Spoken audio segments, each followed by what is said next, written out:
Whoopsie daisy. Got a little bit ahead of myself here.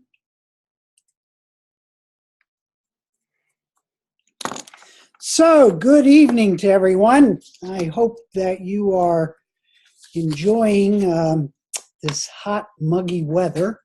Hopefully, it will be clearing out soon. But we're going to be on maybe 45 minutes to an hour tops.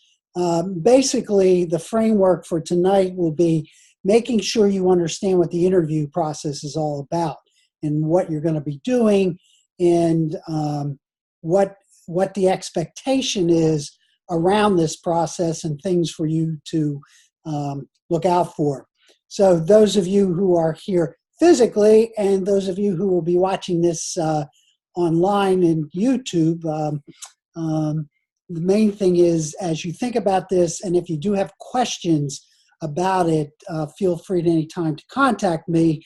I will be tomorrow morning heading up to Boston till Friday, doing two presentations at Alan November's Building Learning Communities conference, which brings together quite a few people from around the country dealing with technology and building learning communities. So I'm looking forward to that process. But we'll be checking email in case you do have questions. So anything before I get started, any questions that you might have at this point related to course content or anything? I see one person shaking their head. That's very good. Okay, so as we go along, as usual, if you have any questions, feel free to jump in. So basically, what we're going to be doing is, and the way in which this interview is designed, one is to really get you to feel what it's like going down the U, to see if you can get to a level 3 and possibly a level 4 conversation with the individual that you will be working with. So really what you're going to try to do is surface their leadership source. You're going to try to get them to do a deep dive into that. And the handouts that I've given you, you looked at those. There's types of questions that will help you to begin to look at that, because here's really what you're seeking. You're trying to get them to begin to look at really not exactly what they do or how they do it, but where do they operate from? And so this is not a typical interview. This isn't, hey, well, what do you do and how do you do it and all those things. Now, the individual you're interviewing probably is going to come in with an assumption that that's what this interview is all about. So I want you to think about that. And that's why the strategies that are outlined in those handouts are designed to get you to really begin to focus on how you'll be doing this. So really, what I want you to think about again is this idea of what you learned or are learning about Charmer, and think about where do you sense this individual operating from as you begin to think about them. Obviously, you're picking an individual who you feel might have some interest because they are a leader for you. They could be your boss or someone who you're looking at that as defined as a leader. But again, what I want you to kind of be aware of as you enter into this discussion, this interaction with the individual, is, do you see them functioning only within inside their organization? That's how they look at the world, that's how they function. Or do you see them as a person who kind of migrates and starting to look outside and sees things happening?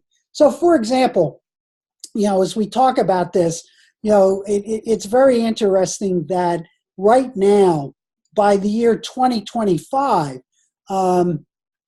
probably anywhere between 47% and maybe 53% of all jobs are going to be done through automation.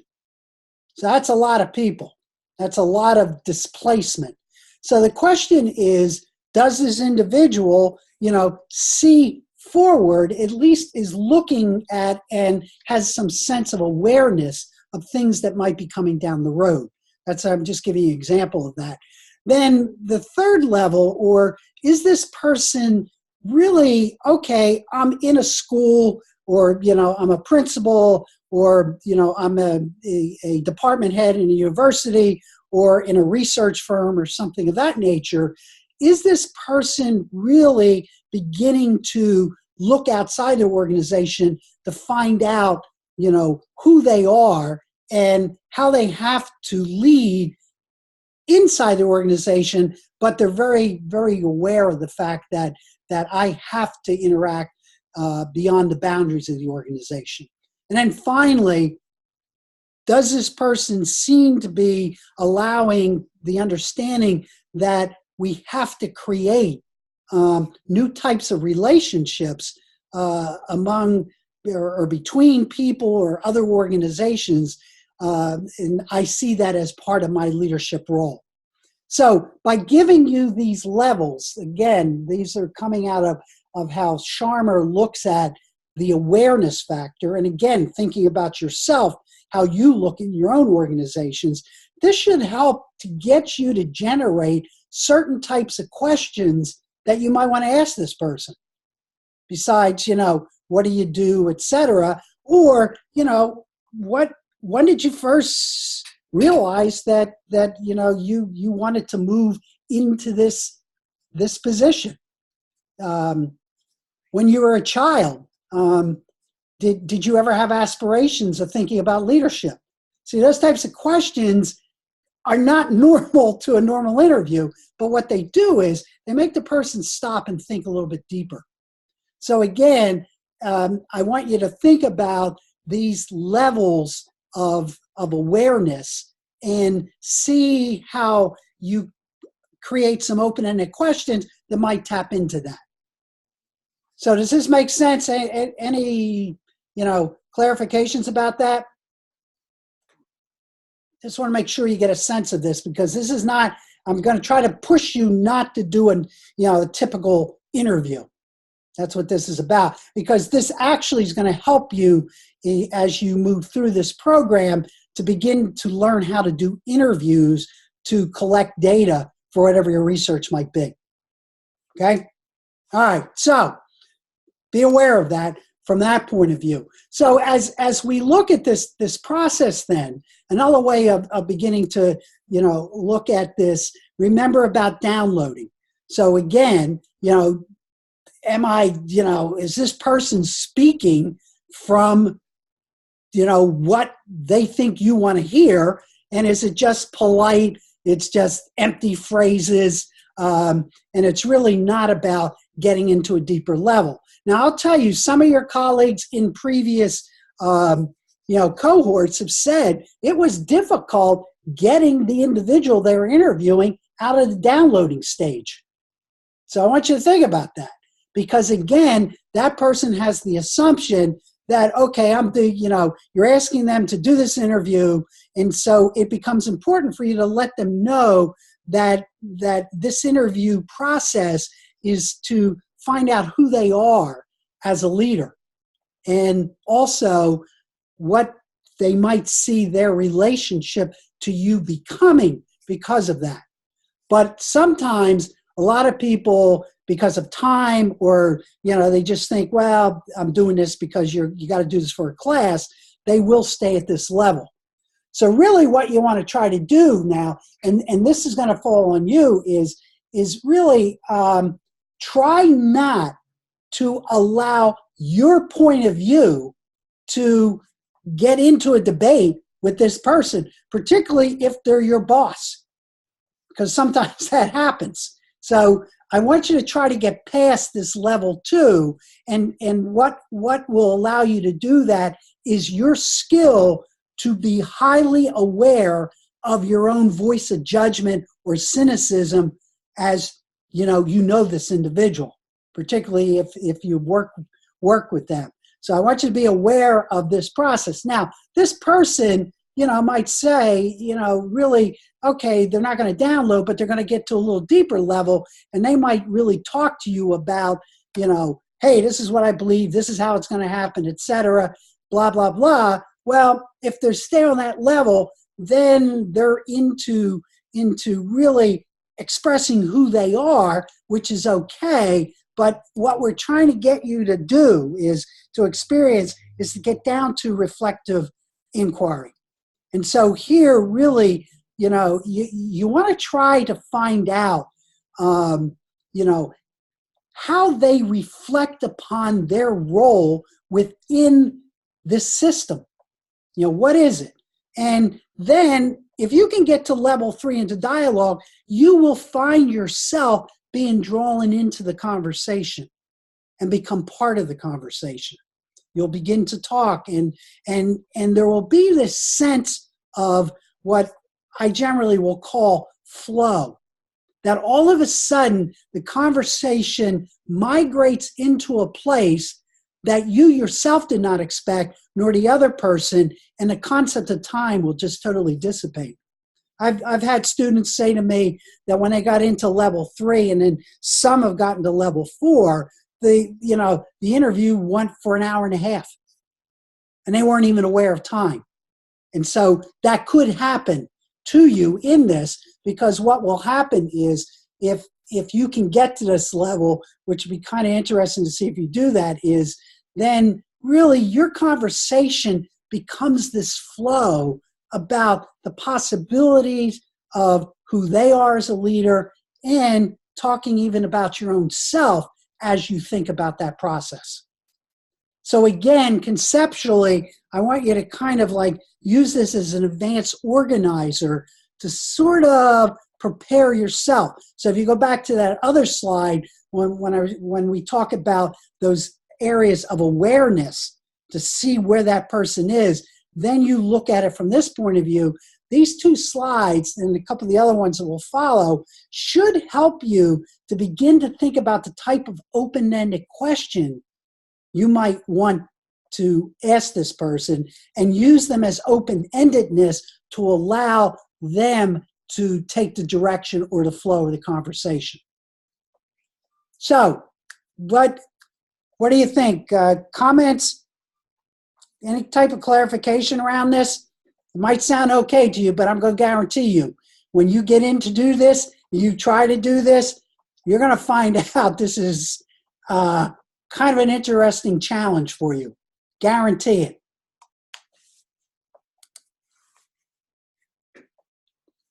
So again, what you're looking at is downloading habits of judgment. Can you get the person past reconfirming old opinions and judgments about their role, who they are? They're just talking at the surface level.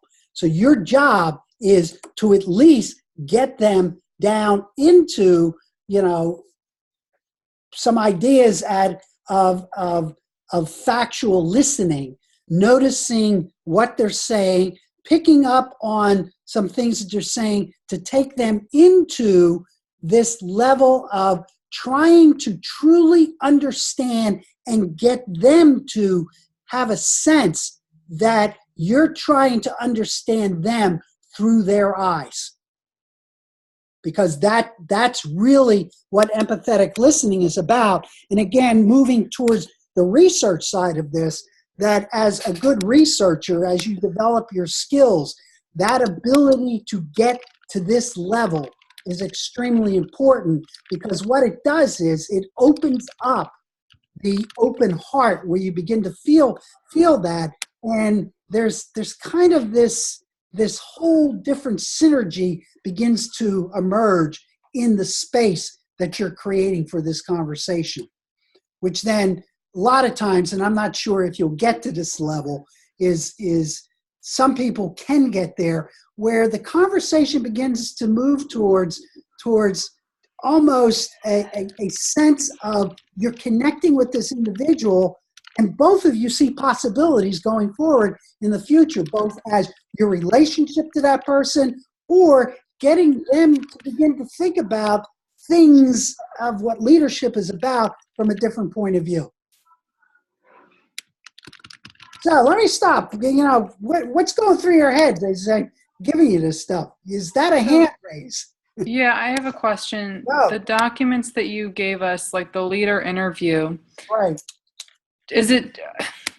To me, it's still a little vague in my head. So should I use those 4 questions and as a springboard for our conversation? Is it, hey, I'm in a class, we're studying from this book, Theory U, here's the diagram.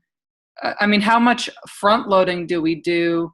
Do I say, I'd love to just talk to you about these 4 questions and have a conversation on your leadership style? Does it matter to you how we conduct the interview as long as we're exploring the themes that you're talking about throughout the past 15 minutes or so? Yeah, now you're going to love how I'm going to answer this. I'm going to say yes, no, and maybe. And Okay. the reason I'm saying that is, so as you looked at those questions, those 4, starter types of questions, what did you think? That's fine. Okay. Like, I mean,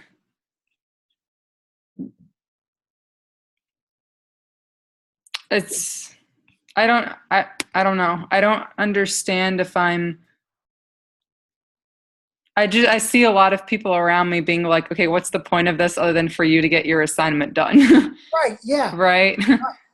And so for me, I personally will probably prepare like 8 questions with probes and sit down and say, how do you see your leadership style impacting my programs that I do? Okay. And how can you align, like, how can we work together? Right. For my goals. But one of the other things is, how well do you know this person? I had my colleagues in mind, so fairly well. Okay. Is anyone else wondering about this, or are you all like good? I can speak offline if everyone else is fine with this.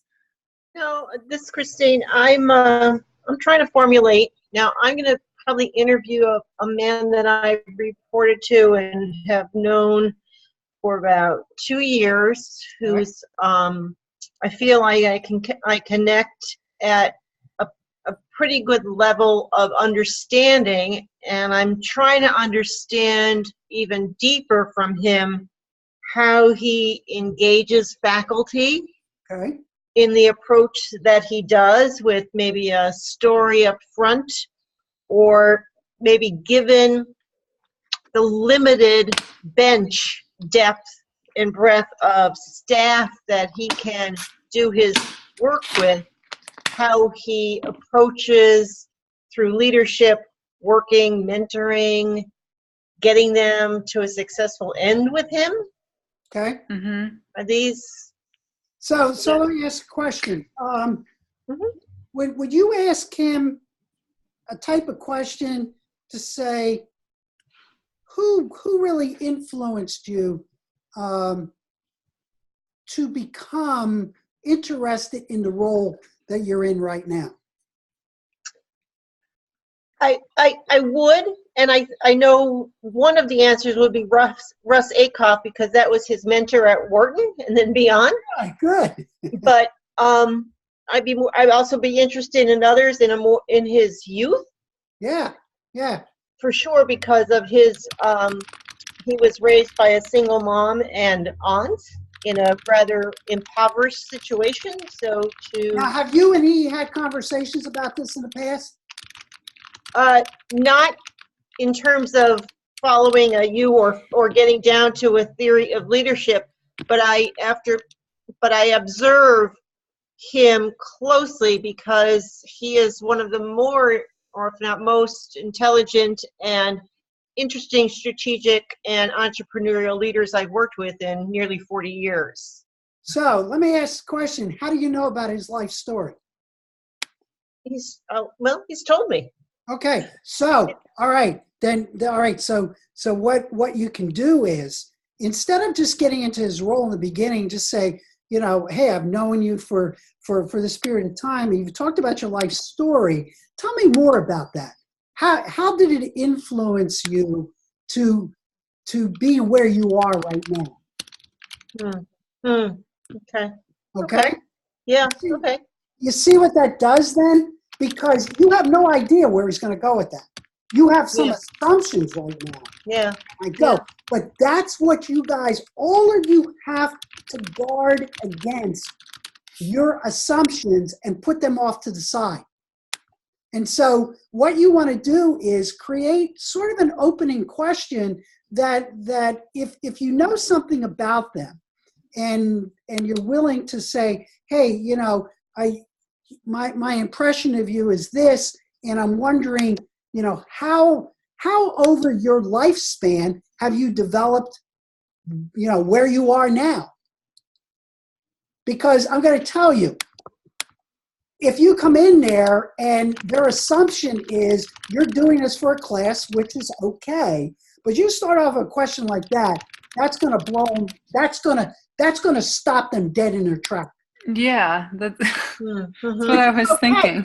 Yeah, which is okay. Yeah. But what I mean by that is because I'll guarantee you they already have a preconception of what this is. It's an interview. You're a student in a doctoral program. They know that, correct? Mm-hmm. Yeah. Yeah. So they're coming already in a mindset. So what happens is, I'm going to guarantee you, they're going to be functioning at that top level. They're going to download. And what the downloading is, the habitual way of thinking is, okay, we're going to do an interview. She's going to ask me some questions. I'm going to answer them, and then we're done. But what you're going to try to do is you're going to try to take them into a little deeper level so that you can begin to get them to think about their source of who they are.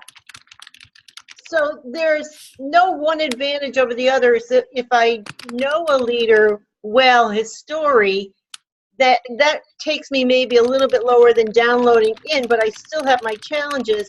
Versus if I don't know, like I'm on a client site now, and there's a new president that I'll work for a year, and you don't know anything about her. That's just a challenge in a different way. Yeah, it is. And the question then becomes is how does this individual think about the change process as new people come in? How does it impact his leadership? How does it impact? And then allow the conversation. Again, I'm just kind of visualizing, you know, the possibilities. Then allow the conversation to go, well, how does it impact our relationship? Because it sounds like you have a level of comfort that you could go there. Now, I don't know your relationship, the other ones that the rest of you are looking at is you have to make that determination of what you feel comfortable yourself with getting them to a level 2 or 3. But what you need to guard against is your own voice of judgment, your own voice of cynicism, because if the person is a supervisor of you, in charge of you, your tendency as you listen to them might be, nah, that's not what's going on, which then puts you up into that debate mode with them in your own mind. So what in research parlance, what that's called is you have to bracket your assumptions so that you can truly listen to what they're saying and allow them to take you, on the journey and allow questions or inquiry emerge from that initial conversation. That's the ideal. And see where it goes. That's the level you're trying to get to and experience that. And I want you to be aware of, your voice of cynicism and voice of judgment. But I'm also hearing from some of you is that you also have a voice of fear of really not knowing what to do with this. Which is, and I'm saying to you, that's okay. Because what you're learning here is to kind of explore your own interviewing techniques utilizing the framework of conversation that comes out of the U. So if you screw up, you screw up. Don't worry about it, because you'll talk about that. You'll learn something from that process. Plus, the person you're interviewing might not allow you to get down to that level. So that happens. That's happened in the past with people, and then you begin to look at that. And then what we do is really begin to talk about, okay, how could you have changed the questions or the inquiries that you were looking at? How could you rephrase things?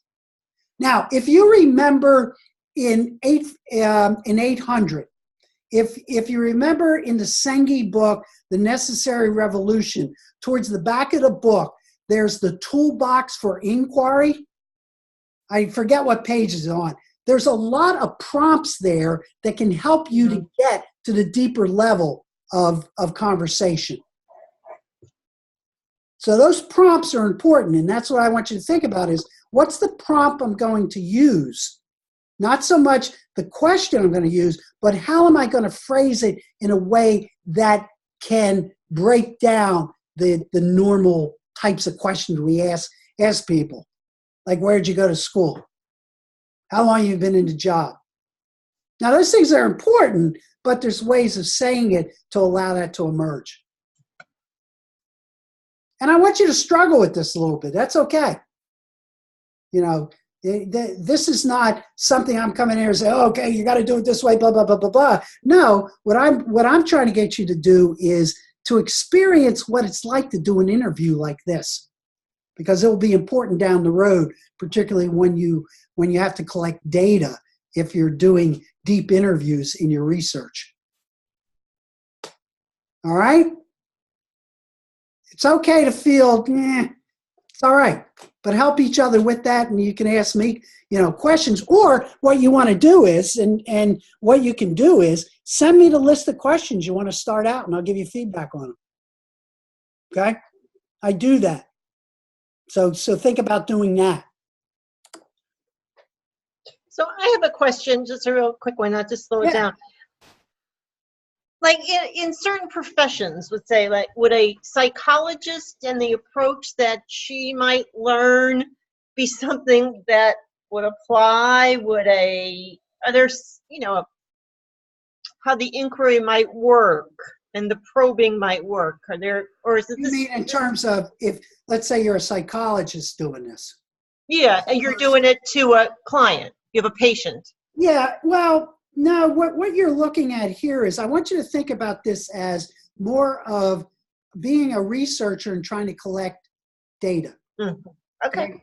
Think about that from that point of view. Okay. Now, again, who you are, and even in your role, that's going to, infiltrate this. I mean, I've been trained as a counseling psychologist, so I look at these things, from that point of view.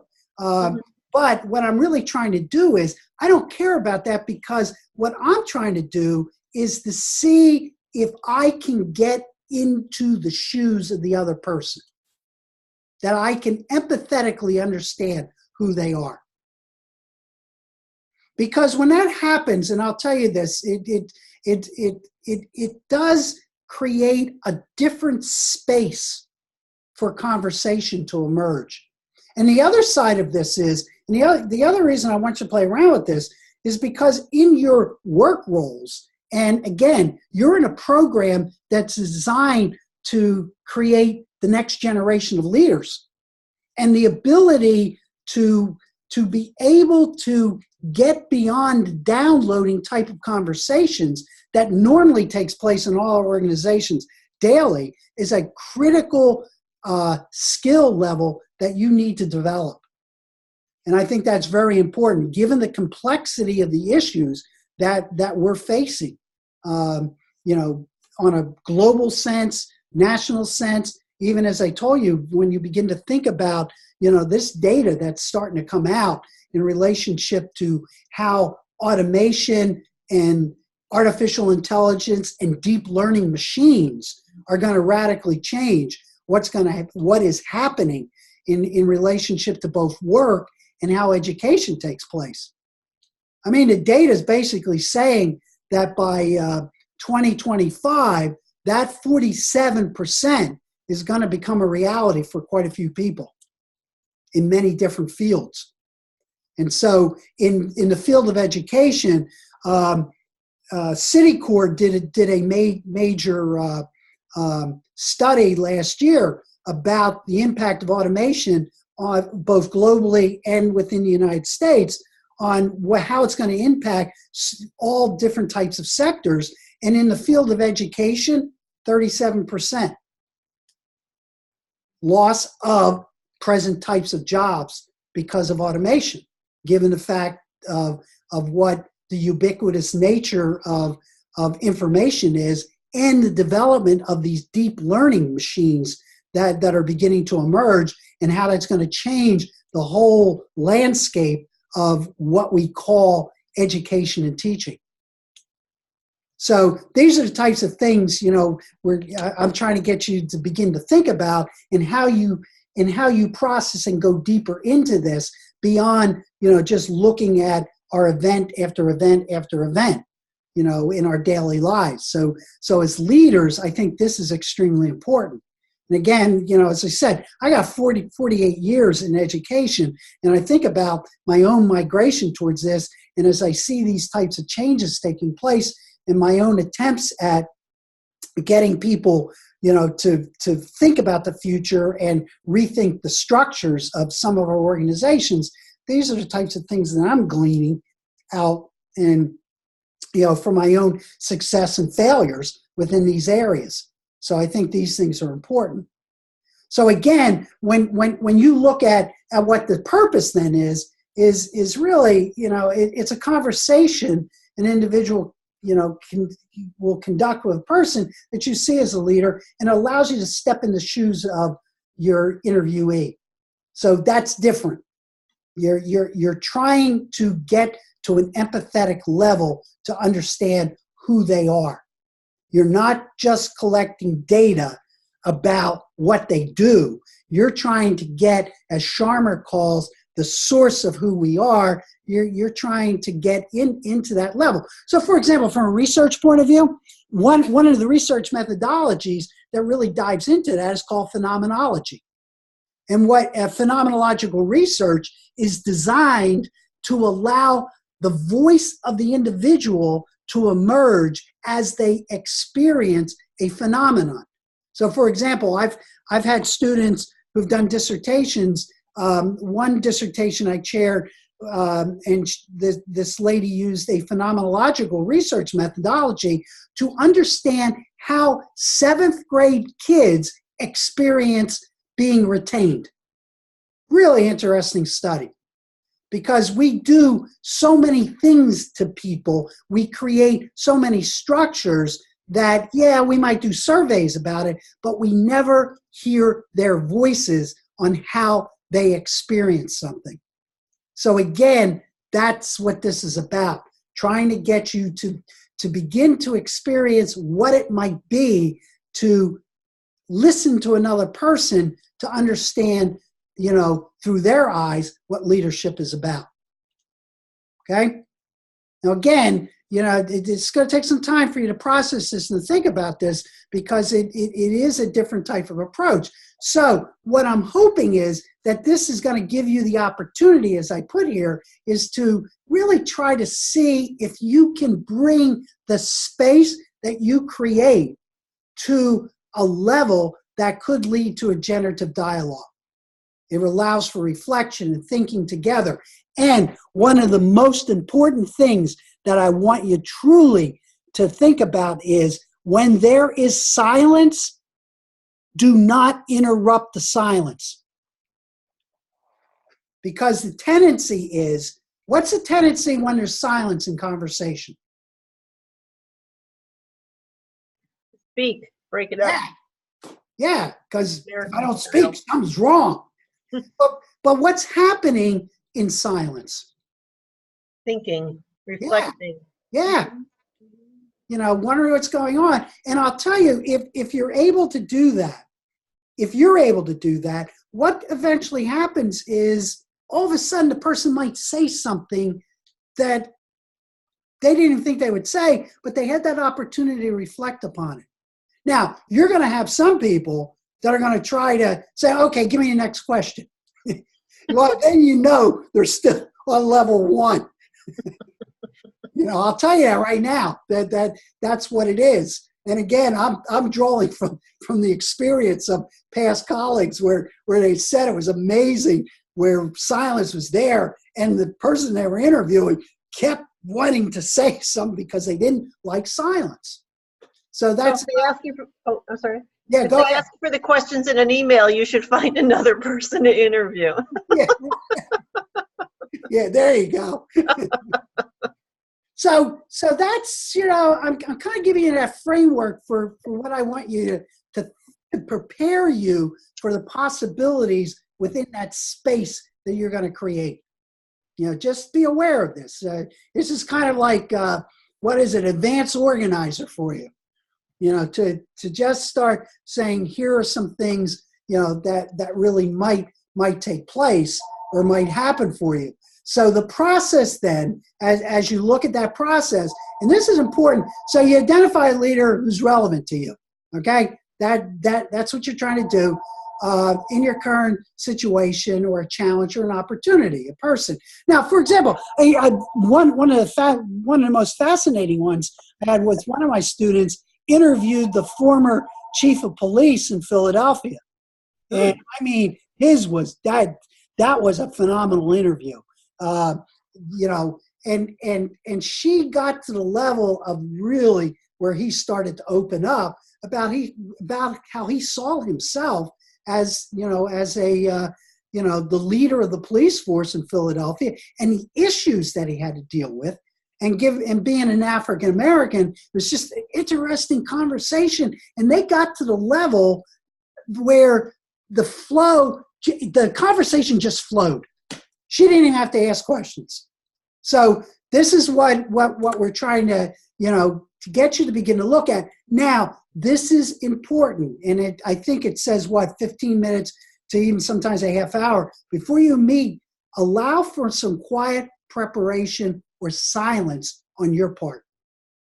Give yourself at least 15 minutes before you go into that interview to just turn off everything inside your head and just kind of meditate and allow yourself to calm down around the process. That's very, very important. It will help you greatly. Then during the interview, listen with your mind and heart wide open. Take notes or ask if it's okay for you to record it. They say no, fine. If not, you can sit there and take notes and just jot things down. But here's the important thing is, as this evolves, ask questions spontaneously. Just use those initial questions as possibilities of takeoff points for you.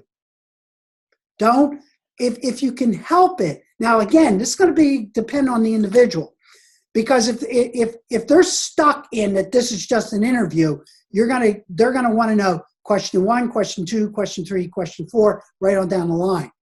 But if you really get them to move beyond that downloading level, you honestly will not have to ask a lot of questions. You will automatically, spontaneously ask questions, because your questions will emerge from what you're hearing them say. Not as a debate or anything, but just, wow, okay, tell me more about that. Help me understand where you're coming from. See, those are the types of little cues that you can use to help your own thinking about this. And it's okay if after the first 2 or 3 questions, you can throw that sheet away and just allow this to happen.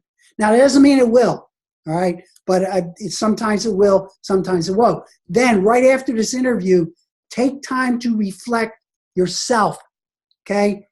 Capture your key thoughts in writing, because then when we do a debriefing around these, then we want to talk about this. That will help you greatly. And again, what you felt worked for you, what didn't, what was frustrating for you, where you constantly fighting voice of judgment or voice of cynicism, as I look at that, that's what you're looking at. You're trying to learn about yourself also from this process.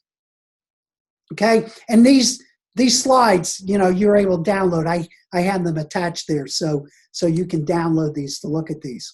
So the principles then, as you begin to look at this, is what you're doing is create transparency and trust about the purpose and the process. So it's okay to talk to them a little bit about this. You can say, hey, we're studying this thing called Theory U, and it's designed to get to deeper level conversation. So this, and you can say, I'm trying not to do a typical interview. It'll be a little bit different. You'll see this probably emerge as we go along. It's okay to set that up, for the individual so they know this. Suspend your voice of judgment. That's very important, because especially if they're your boss and they say something that you say, that's a bunch of crap. That's not true. Now, hold that. Just put that off to the side. You want to do that. Assess your ignorance. Pay attention to and trust the questions that occurred to you as you're going along. Okay? It's okay to be ignorant, because you honestly don't know. You have assumptions about this person beforehand going in there. But, you might start getting into this thing and you'll just say, whoa, I didn't know that. Wow, that's surprising, etc. If you're at that level, you're getting into a pretty good generative conversation with the individual. And then assess your appreciative listening. Thoroughly appreciate, enjoy the story that you hear unfolding. Remember, you're trying to understand who they are, not who you are. That's very important. Okay? And then what you do is assess your listening from the future field. Focus on the best possible futures. So you actually, if you're able to be conscious of doing that, you probably will have some spontaneous inquiry or questions about, where are we going in the future? Where are you going in the future? Where can you and I go together in terms of the future in relationship to the purpose of this organization? Those types of questions. They're very open-ended, but they're coming from a different space. Again, keep in mind, you're trying to find out who they are, and you're also trying to help them to get to a deeper level of their own source. And then finally, leverage the power of presence and silence. Don't interrupt a brief moment of silence. Very important.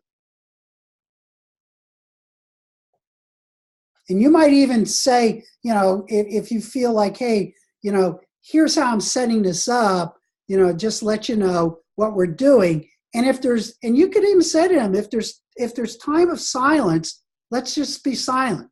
It's okay. Now it depends on you, on if you feel comfortable saying something like that at this particular point. So these are the principles that are underlying what you'll be doing. So I said, this isn't an interview for a job. This isn't an interview, just to find out who this person is. Now, this is an interview to kind of, see if you can put into action some of the things you're reading about in Sharma.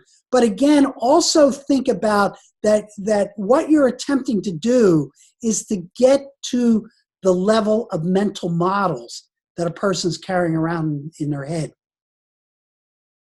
So you can explicitly ask that question, like, what are the mental models you have? Or are you saying, guide the conversation there? Yeah, what you want to do is try, you could ask them, you're trying to understand who they are, what their belief structures are, what drives them when they get up in the morning. That's a good way of getting to that. Just that question right there. What drives you in the morning when you get up? Okay?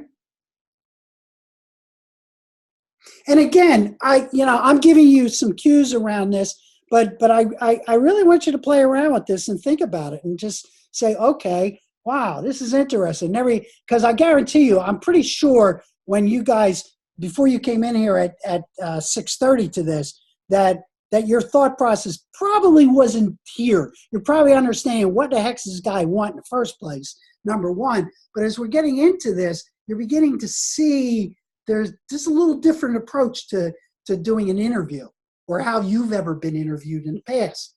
This is, again, so I'm saying to you, it's not a job interview. Okay?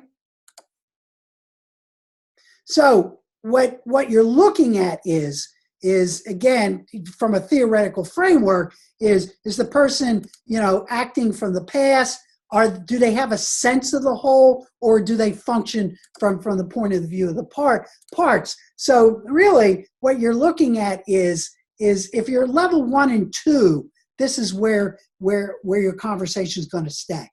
It's just going to be talking nice, you're being polite, they're being polite, but then, they might say, hey, I am my point of view, and this is who I am. And, if other people, they don't like it, they don't like it. Well, if a person says that, say, okay, help me understand that a little bit more. How does that make you feel, as a leader to believe that? Now, again, I don't know how comfortable you are in asking that type of question, but that'd be something I would ask, if they're doing that, because what happens then is that's going to lead you into, hey, maybe this conversation you're having with them might allow for a change of view on your part and on their part. And then the generative dialogue really is, then what you'll start experiencing is this idea of presencing and flow, that you're really beginning to generate a new dynamic. And it's the only way I'm going to put it, because I'm not going to try to label it for you. It's something, because it's open heart and open will, that you almost have to sense it as opposed to trying to intellectualize what it is. Some of you are going to get there, some of you will not. It's okay. Okay? So again, you have this in the slides I've given you, and then just finally, again, this is kind of the framework that I want you to think about in your mind as you interact with these people who you're going to be interviewing, and how you begin to start the initial conversation. So that's it. Pretty simple, huh? The structure honestly is, but it's just, okay, it's different, and that's okay. And I want you to experience that difference, because I really think it will help you. And I can tell you from past cohorts, particularly when I get them into the research courses and take them back to this interview process, they generally remember it, both good or bad experience. And what I mean by good or bad is, how well they felt they did in it, did they reach that or not? But it's an important experience to at least sense and to operate from, understanding open heart and open will, particularly.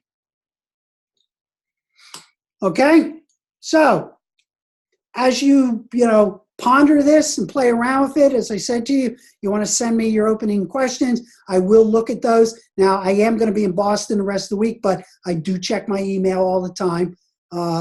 So as I look at those, I'll respond back and give you some comments, or might add a couple questions, or help you to maybe think about rephrasing. Now, you don't need to do that, but if you want to, that option is available to you. Okay? So,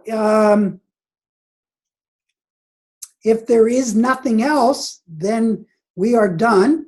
I will be the last person on, just in case you have some questions you still want to talk, or you want to raise it collectively right now. That's fine.